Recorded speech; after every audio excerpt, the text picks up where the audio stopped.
राष्ट्र सर्वप्रथम राष्ट्र सर्वप्रथम राष्ट्र सर्वप्रथम राष्ट्र सर्वप्रथम। राजधानी के सर्किट हाउस में उच्च शिक्षा विभाग द्वारा जनजातीय समाज के गौरवशाली अतीत पर आधारित एक दिवसीय कार्यशाला का आयोजन किया गया।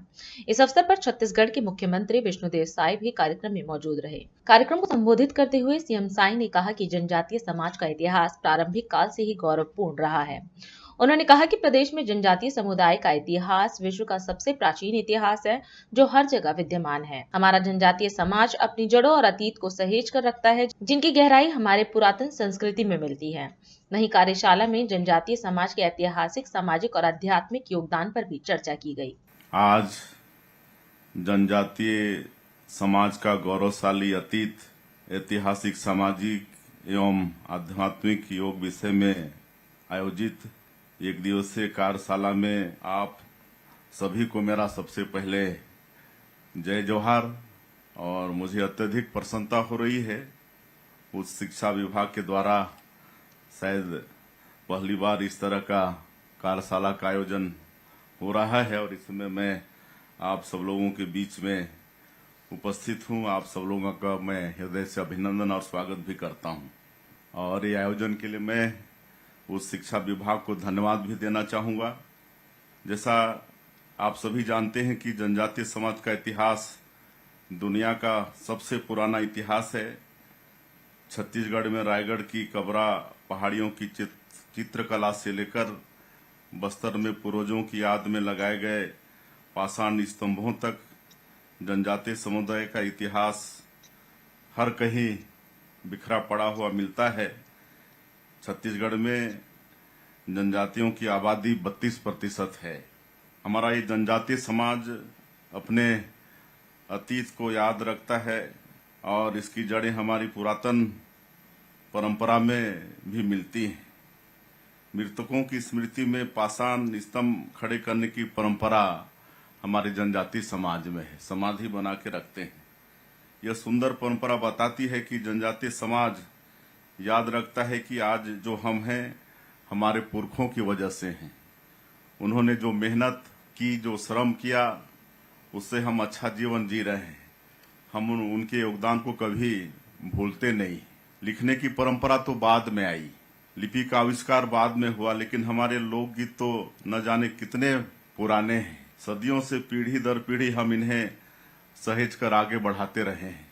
सुंदर नृत्य के माध्यम से और संगीत के माध्यम से हमने अपनी परंपरा को संजोए रखा है। हमारी जनजातीय संस्कृति प्रकृति पूजक संस्कृति रही है। सरहुल के पर्व को लीजिए, छत्तीसगढ़ का जो पूर्वी जसपुर जहां से हम आते हैं उस इलाके में सरहुल पूजा की परंपरा है। जब साल के पेड़ों में फूल आ जाता है तब ये सरहुल पूजा हम लोग मनाते हैं। ये प्रकृति की पूजा है। प्रकृति हमको इतना कुछ देती है, इसके बदले हम प्रकृति के प्रति कृतज्ञ होते हैं और उसके परिणाम स्वरूप ये पूजा हम लोग मनाते हैं। आज पूरी दुनिया जलवायु परिवर्तन की गंभीर चुनौतियों से गुजर रही है और ऐसे में प्रकृति का संरक्षण बहुत जरूरी हो गया है। तो हमारे लिए जनजातीय समाज द्वारा सिखाई गई बातें और भी महत्वपूर्ण हो गई हैं। हम लोग पंडुब मनाते हैं। बीज छिड़कने की रस्म से लेकर फसल काटने तक हर कार्य को हम लोग उत्सव के रूप में मनाते हैं।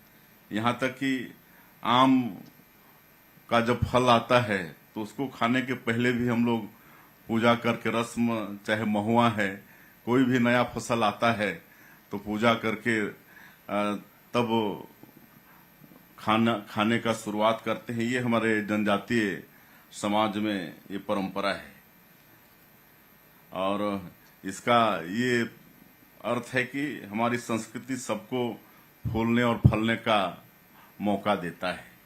तो इस तरह से बहुत अच्छी खूबियां हैं और हम चाहेंगे कि ये कार्यशाला जनजातीय गौरव को पूरे समाज के सामने रखने में एक मील का पत्थर साबित होगा। हमारे विश्वविद्यालय के सभी कुलपतिगण भी हैं। आज समाज को, हमारे जनजातीय समाज का जो गौरवशाली इतिहास रहा है उसको उनसे वाकिफ कराने की आवश्यकता है। सब मिलके इसको हम लोग पूरे समाज के सामने अपनी जो जनजातीय समाज का गौरवशाली इतिहास है इसको रखेंगे और 15 नवंबर को जनजातीय गौरव दिवस के रूप में मनाएंगे ही। और हम लोगों ने निर्णय लिया है कि जनजातीय गौरव दिवस को हर जिले में भी मनाएंगे और उसी दिशा में आपका एक कार्यशाला भी एक कदम है। तो एक कार्यशाला की सफलता के लिए मैं कामना करता हूं और जिस उद्देश्य को लेकर हम सब लोग आगे चल रहे हैं उसमें सफल हों। मैं फिर से आप लोगों का हृदय से अभिनंदन स्वागत करते हुए अपनी बात समाप्त करता हूं। जय हिंद, जय छत्तीसगढ़। राष्ट्र सर्वप्रथम